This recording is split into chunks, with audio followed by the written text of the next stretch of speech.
talking about the Cup Series at Phoenix in this one here for the championship weekend. A couple of caveats I want to mention that I have talked about in the Truck Series video and in the Xfinity Series video, but some of you guys don't watch those or play those sports. I want to mention them here. I don't like playing a lot of money championship weekend, okay? Things are a bit fishy in the water. I don't like the fact that from a fantasy perspective, okay, I don't care about real life I don't care about, I'm here to talk about money and the slates and everything like that pertain to daily fantasy, okay? I don't like playing these because if you are not part of the championship 4, racing for the championship, you're not helping us in fantasy at all. You're not doing anything. Kyle Larson, Hamlin, Truex, Byron, Blaney, you guys aren't being, you're not getting laps led. You're not getting fast laps. Specifically here at Phoenix. At Homestead, you could argue that we did see other people get up there, lead some laps stuff, but here at Phoenix, this track is so ass. It's so bad. You can't do anything, okay? In terms of looking at laps led, in terms of looking at fast laps and everything and how these races have gone through, this is a terrible place to crown a champion, okay? There's a reason I didn't go. I was there last year, saw a champion. You know, I got to celebrate with Larson down on a fun note. The last t-shirt sold in the infield at Phoenix last year is on me right here. Second, following his championship. Secondly, you're not going to get up there and ruin a championship race for some guy here, okay?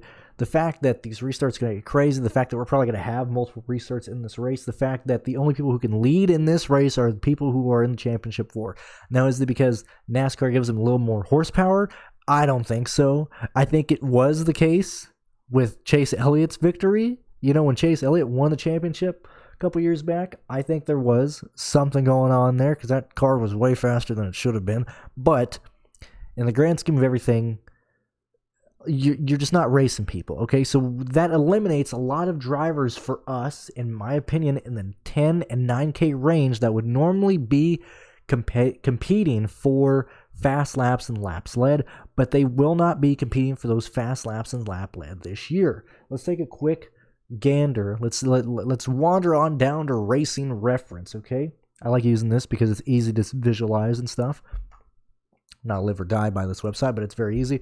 Luckily, they highlight the championship 4 drivers. Let's see, where were the fast laps distributed between these drivers here? Okay, we do have some here, whether it be under yellow, whether it be for very short runs during a green flag pit stop, but for the most part, we are seeing that the laps led are coming from the championship 4 drivers outside of situations where they were having green flag pit stops. Okay, that's just how it is. Okay. 2020 did not have a ton of wrecks, did not have a ton of restarts, all right? Now, I think we're going to see an increase of that compared to the 2020 race. This was last year. Larson, Truex, Hamlin, Elliott. Who was leading laps in this race? Yes, Ryan Blaney led 33, which is more than the previous year in this championship race. But for the most part, it's your championship drivers, all right? When we go through and look at, I mean, we had a lot of crashes in this race. A lot of people running into issues and getting really, really stupid. So we did have more restarts here. And these are situations to where, like the 2020, you know, nearly the entire race was ran under green. Okay, and this is very rare. If you go and look at percentage of races ran under caution, Phoenix is at the lower end of that. Like, Phoenix usually runs green, okay? The fact that we're actually seeing like an uptick like to this degree is pretty huge. Like, that's a lot of the race ran under yellow, and I think it's going to be like I don't think we're going to see Phoenix run like 25% under yellow. I'm not saying that, but I think we'll probably have around 17, 16, 15% of the race ran under yellow, you know, due to the fact that these cars, I think we're going to see tire blowouts at some point, to be honest with you. I think that is a major concern.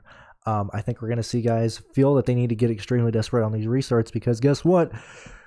You can't pass here at Phoenix. I'm sorry to say, you just can't pass here. If you go back and look at the spring race, how was this race won? Oh, but man, you said the same thing at Martinsville, and that race was still decided by fucking pit road. You're gonna tell me that? I hate to, you know, I hate to push you away from the Ross Chastain move, but pit road yet again decided who won that race. It was not about the car. Okay, Briscoe stays out. You know. Custer stays out, or Harvick. Was it Custer or Harvick? Whatever the case was. Those guys stay out. Bell, you know what? He won the race. Pit strategy. Okay, pit road is going to determine this race just as it did in the spring and just as it did Martinsville. Okay, Martinsville got interesting at the end. That was something I was talking to somebody, because, you know, everybody's watching NASCAR now, and they're like, man, that Martinsville race was awesome. And I'm like, you must have watched the last 50 laps, because yes, the last 50 laps of Martinsville was awesome. The first 450 laps were terrible.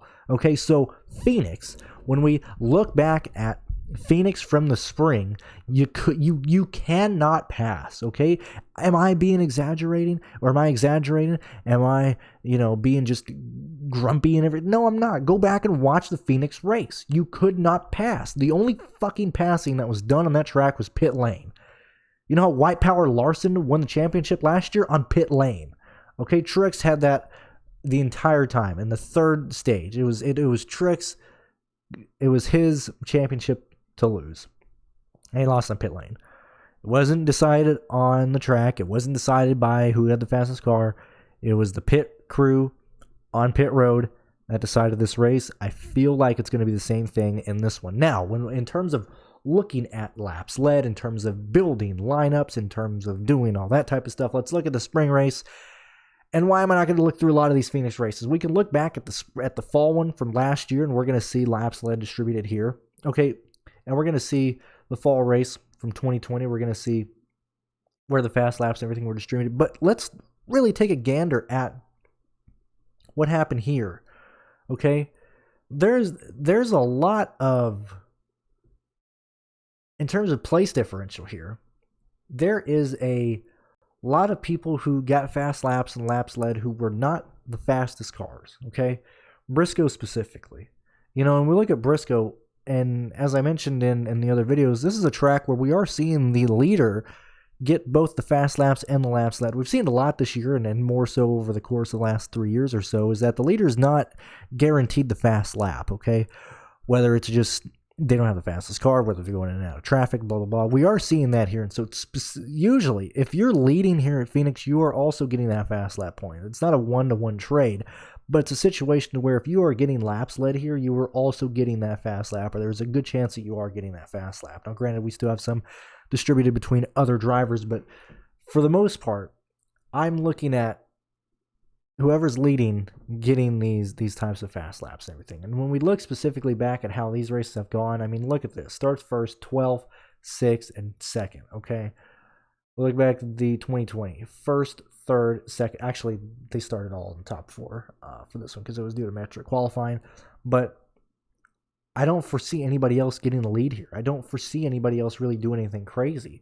And I foresee, and I will project, this is what I will do, I am going to probably give everybody in the final 4, which is Logano, Bell, Chastain, and Elliott, I'll probably give them like 60 laps led minimum.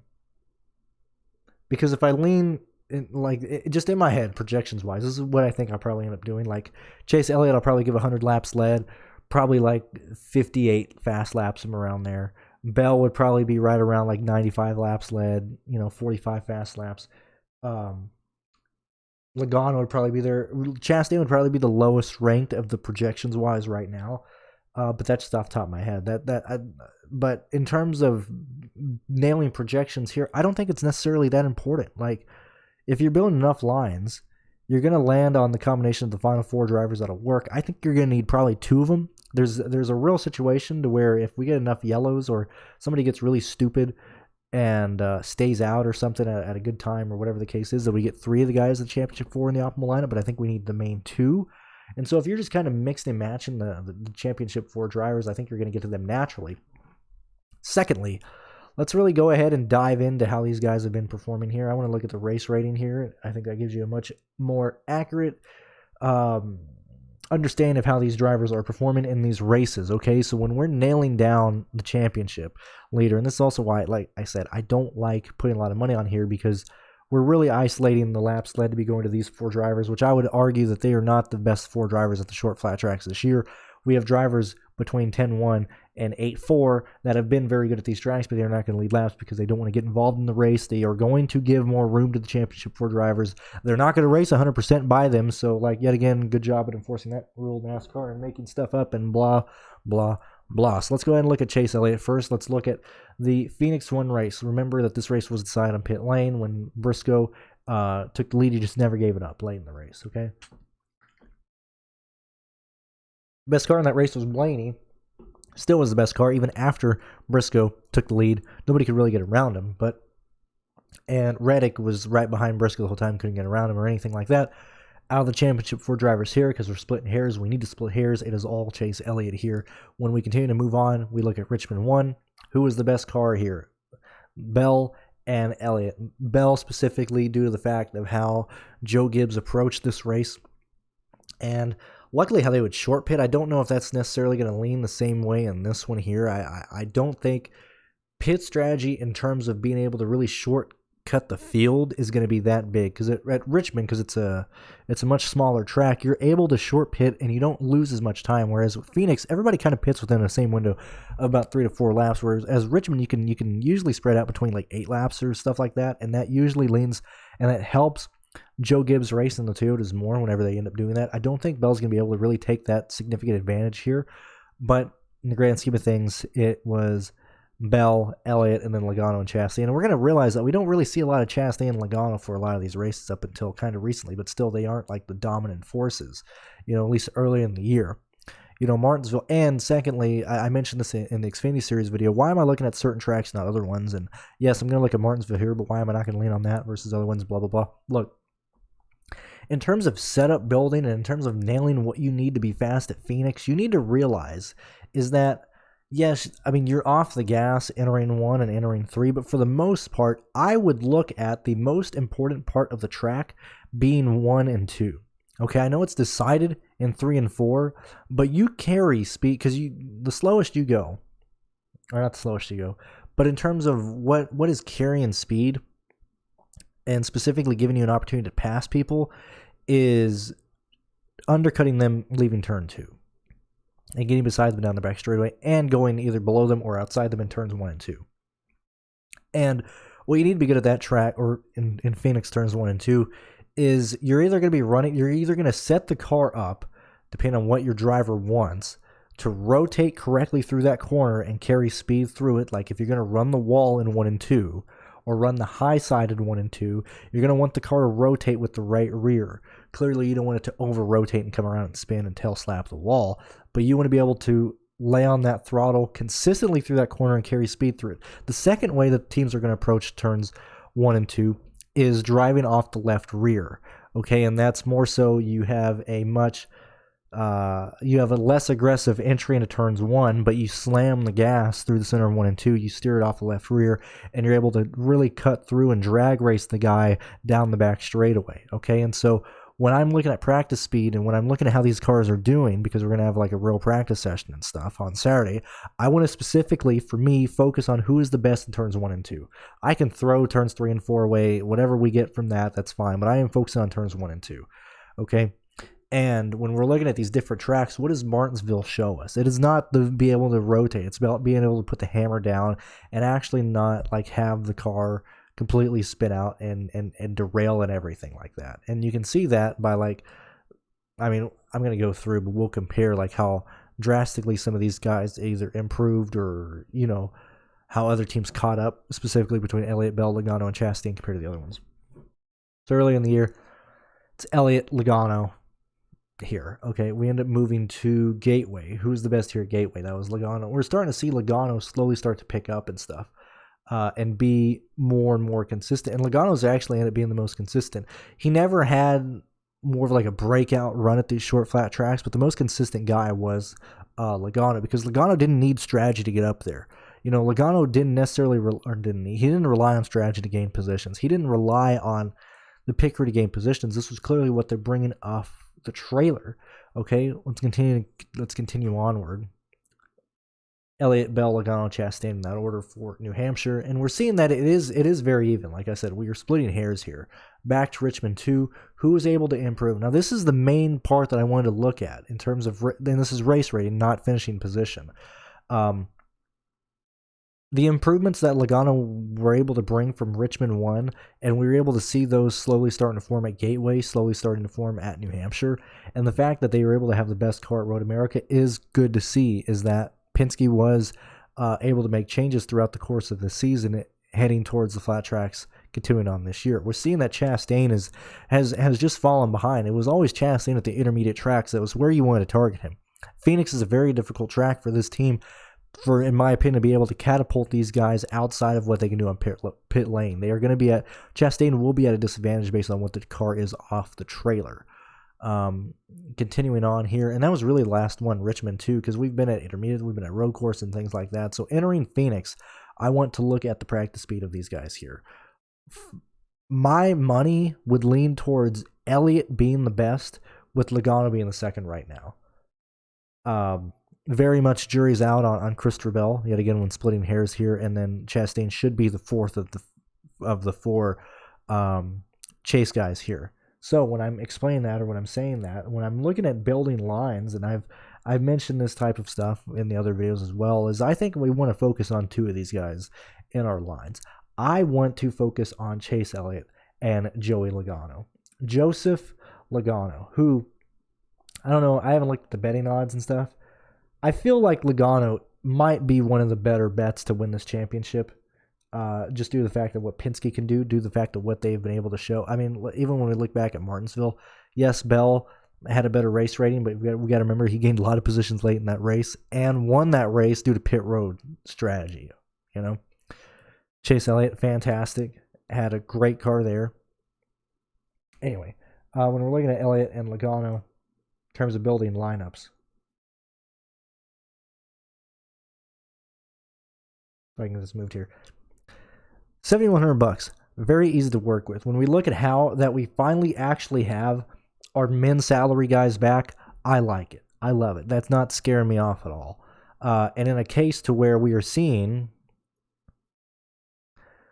when we're seeing, I mean, this one was different because Briscoe was so cheap. We were able to fit in. I don't think we are not gonna have a lap leader in the 6K range here. But when we look at the fall races and we're seeing that this asked us to pay up for three, which we can also do very easily. You know, you can very easily play 3 10K guys in this race. But look, absolute bare minimum salary here. Let's kind of just go through. Phoenix typically does lean towards the more value plays starting to come through with paying up for multiple 10K guys who are going to potentially lead laps here. When we look back here, I know we don't have the optimal right here. We do have it in the folders, but I don't have it on this sheet right here. I want to see the pricing. I don't know if we're going to have pricing on this here. I don't think we will. Let's go ahead and look at the totals here for some of these Quinn Hoff guys. Pretty brutal race for these fellers here. New 2020 spring race. See where these are at here. So Smithley most likely in the 4K range, Poole in the 4K range.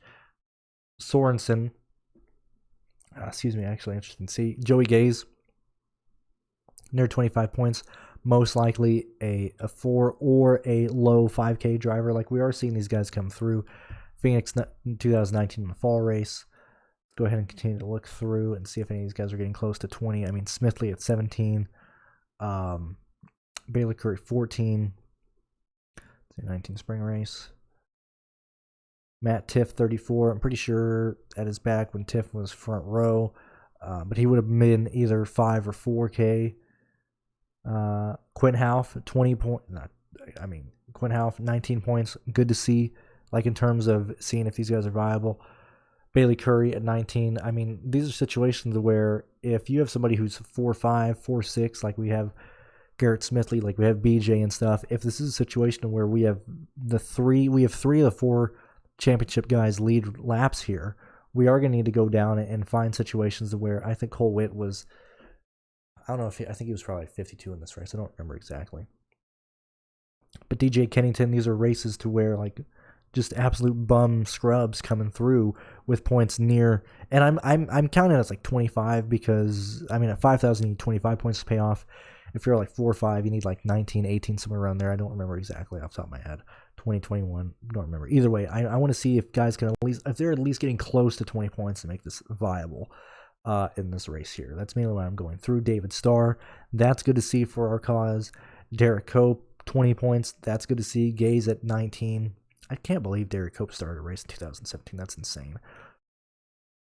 Reed Sorensen again. Derek Cope again.